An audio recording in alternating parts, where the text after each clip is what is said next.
Okay, so this video is regarding the Linux admin interview, and I will only be sharing the questions that were asked to me regarding the Linux technology and the answers that I gave to the interviewer. And I won't be sharing any confidential information about that company or that person who was taking my interview. And this video is solely regarding the skills of the Linux admin and the questions and the answers that were asked in the interview. Hi Sadik, how are you? Fine, fine. What about you? I'm good too. Yeah. Okay, show me your ID proof, please. Okay. This is the one. Yes.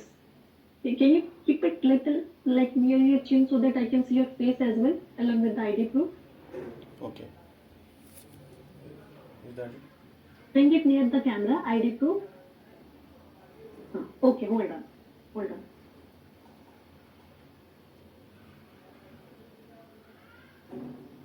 Please keep it back. Please go ahead with the interview.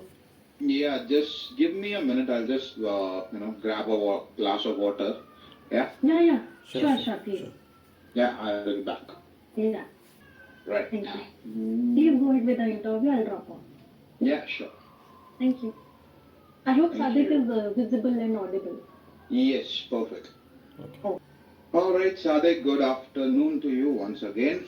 And okay, before we start, let me just give you a brief introduction about myself and about the position for which we are connecting in today. Yeah, so Okay, so this message is for viewers. So he introduced himself and he told a little bit about his company. I don't want to disclose that as it might be the confidential information. So that is the reason why I'm skipping that part. So similarly, would like to hear it from you. What all things you have been handling, or what all things you have been doing in your organization or your past organizations. Yeah. So what do you? Okay, so first of all, I would like to thank you for providing me this opportunity. Uh, my name is Sadiq Pathan. I was born and brought up in Dharashu, and I have completed my SSC in Dharashu only, and I have completed my SSC in Latur, and after that, I have completed my Bachelor of Engineering from Savitribai Phule Pune University, and after that, I got into it's been 3 years I have been working in. For first year, I was working in Windows and VMware, and after that, for 2 years, I have worked in Linux. So the day-to-day activities, I am working as primary resource for Linux technology, and so the day-to-day activities that I work on are like we have a tool called as SolarWind tool, which actually tracks the resources of the servers, CPU, memory, and disk. So if there is overutilization of CPU or memory or disk, we get the alert over that tool, and then we have to take the action. It's not for only Linux. SolarWind tracks Windows servers also.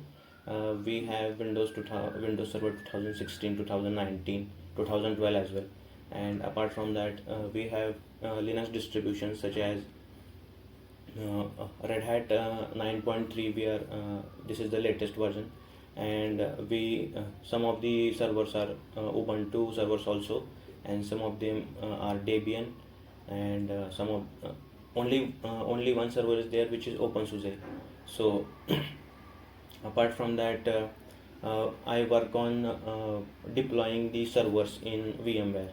So VMware console, some of the Linux servers are deployed on Oracle Cloud as well, and some of them are deployed over OVM, and apart from that, some of them are deployed over VMware infrastructure. Apart from that, if the server is not needed, we get the request to decommission the server. So I work on that as well, and apart from that, I work on post deployment configurations, such as after the server is deployed, then we work on installing the antivirus on the servers, and we work on adding the server to the domain, uh, and then uh, we work on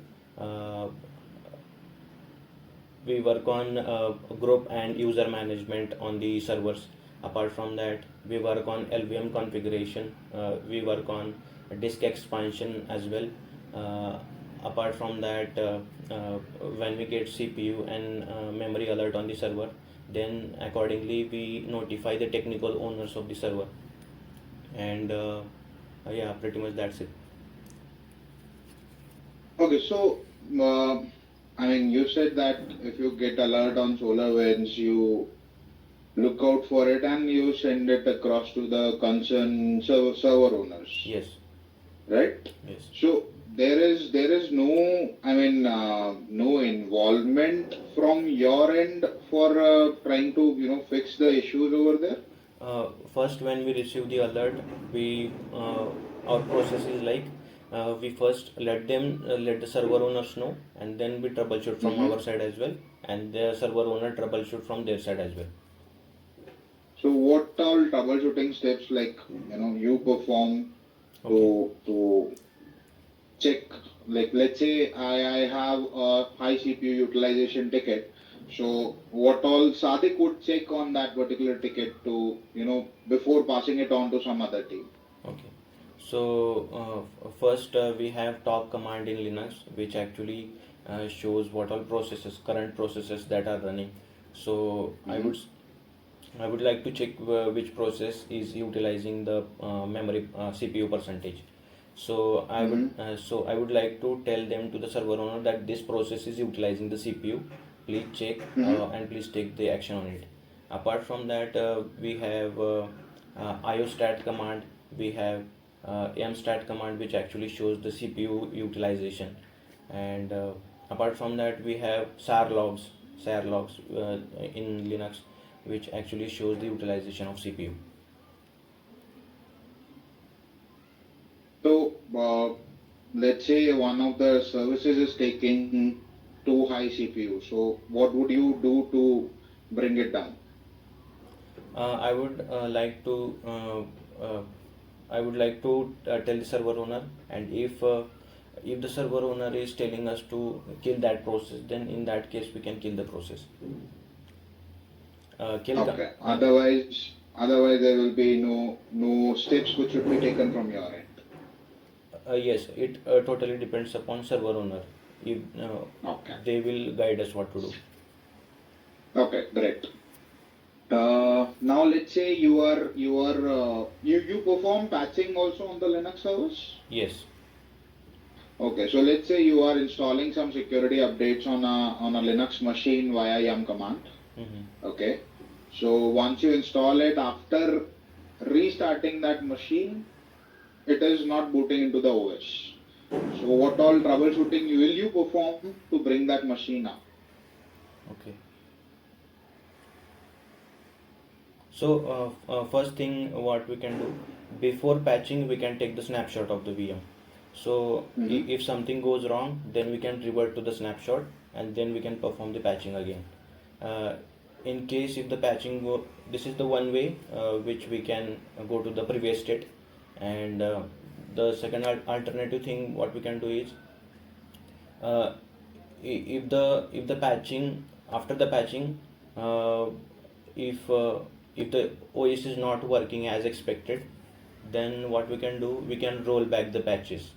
We have commands, yum history command is there, which actually shows the list of the patches which have recently been installed, and we have yum undo command, which can actually undo the patches. And we can check the boot logs also, and we can check the DMESG logs also to see what actually is happening on the server. Okay, great.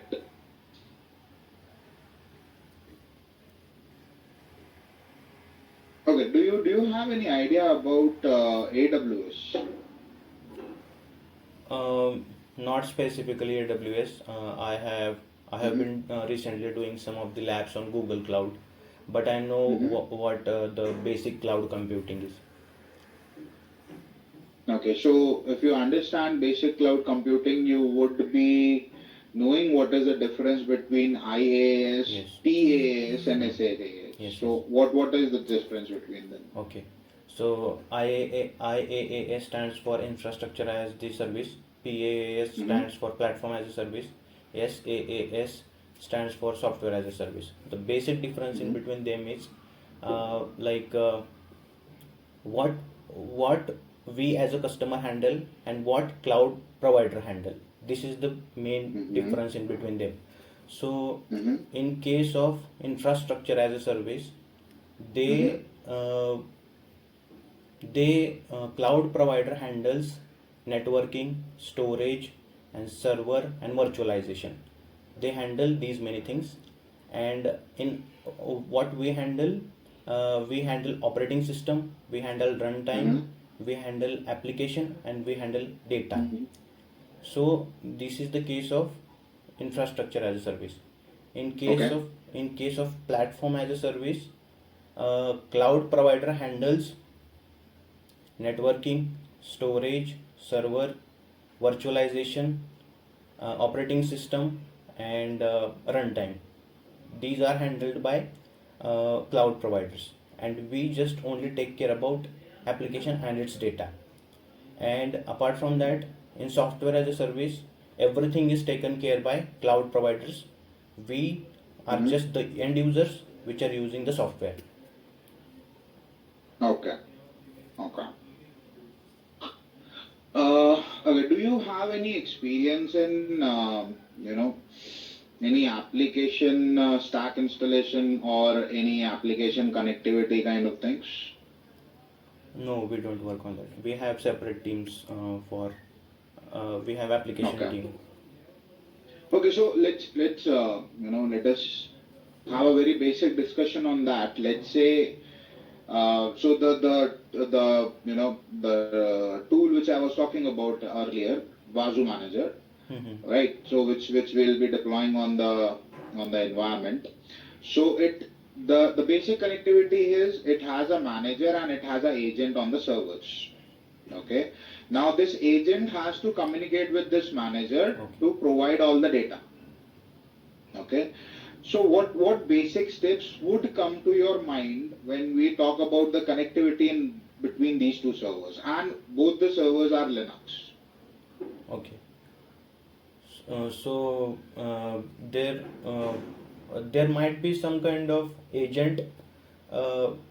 We have in our environment there is we install Sentinel-1 agent, which actually speaks with Sentinel-1 console. Correct. So Sentinel-1 console is installed on separate server, and Sentinel-1 agent is installed on the lot of Linux machines. So there might be the communication happening in between the console and the agent. So the similar architecture must be there in case of Vazu. There might be some Vazu agent which we will be installing. So you take the example of the Sentinel agent itself. Okay, don't consider Vazu as a example over here. So you have a Sentinel console, the major console, and then you have the Sentinel agent. So if the Sentinel agent is not talking to your console, what all troubleshooting steps would you go for? Or what all things come to your mind that what can be done in between those two servers to check the connectivity and all? Okay, so there might be some port number through which they might be communicating. So we will have to check if the port is enabled in firewall or not. So if the port is disabled, we can add the port in firewall so that the communication happens. Do you know the command? Yes, we have firewall CMD, add port permanent, and then port number. Okay, go ahead. So again, further with the troubleshooting. Okay. Apart from that,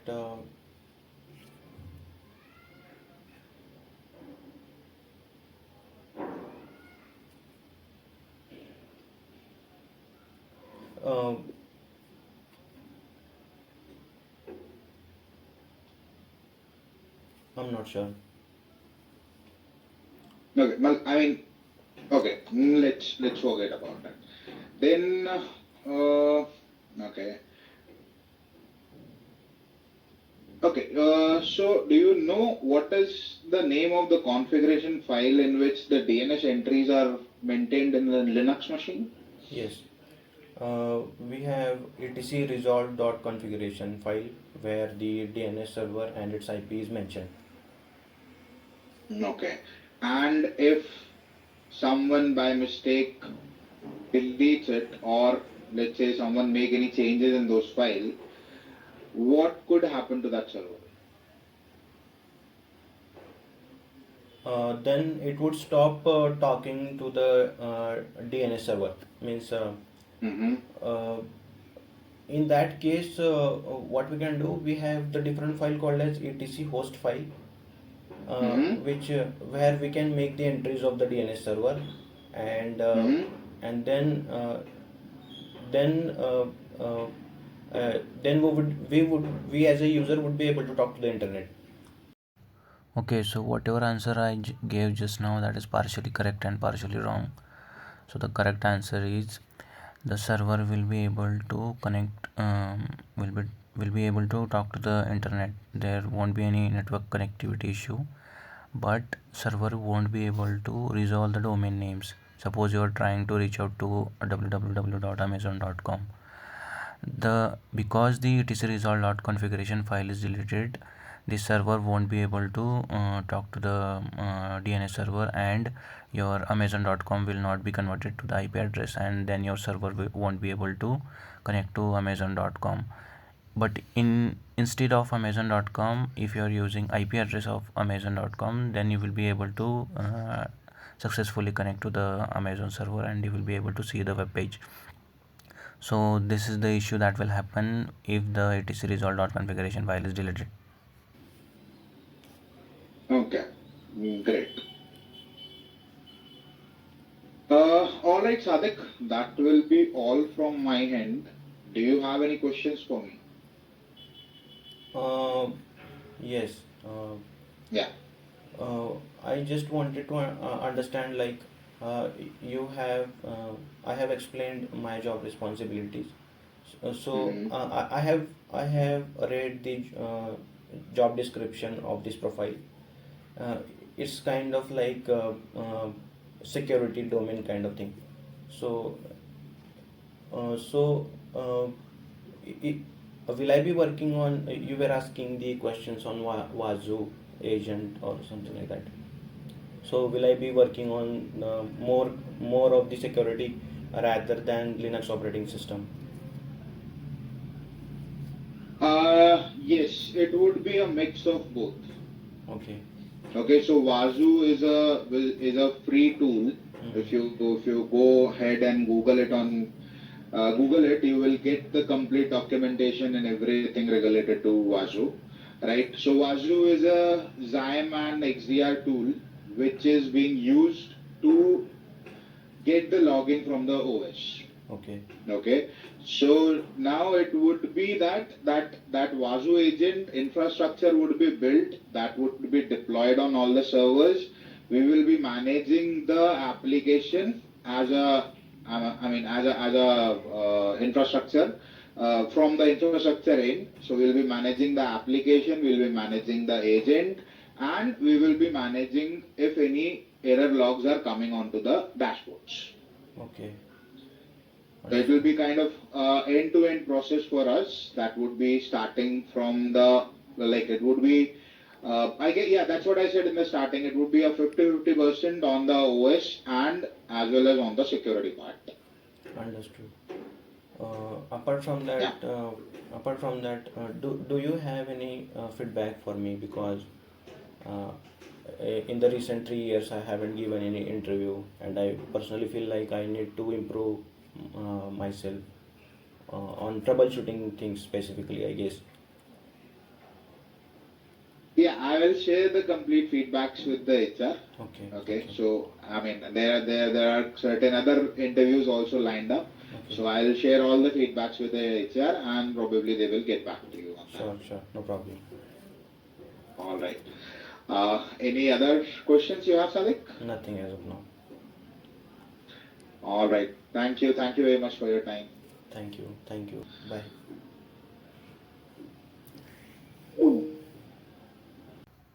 Okay, so you might be wondering what was the result of this interview. The result of this interview was I was selected. Please let me know in the comments if you want me to upload the next round of the interview.